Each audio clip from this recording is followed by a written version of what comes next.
来看外交部统计哦，去年计共是办350多万本的护照，今年到7月底嘛已经办189万本咯。为着让民众办护照愈有效率咯，外交部今仔推出有条件线顶申请换护照的试办服务，咱做伙来了解。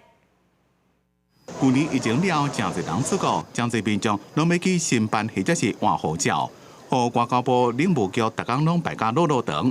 上悬创一天收件要到15000件的记录，而这么普通时的时间已经无需要排队，而且外交部也已经宣布要启动试办有条件式的线上新换护照服务，来改善民众等待情形。透过线上这个申办，那也要有自然人的凭证。我们也希望电子化的政府。 这个 AI 政府的落实也在这一个护照的申办上面。外交部指出，只要年满18岁个人符合到住伫咧国内，而且有户籍，持有的护照过期，10年内无护照拍无去的记录，护照资料也无需要变更，抑个无涉及到各类签证加签等5项条件，就让家己使用自然人凭证伫线上新换护照。 14个工作日了，一个早身份证加收据到领务局或者是外交部各办事处来领。抑过伫初期规划，每工是限额受理，就会看情形慢慢增加名额。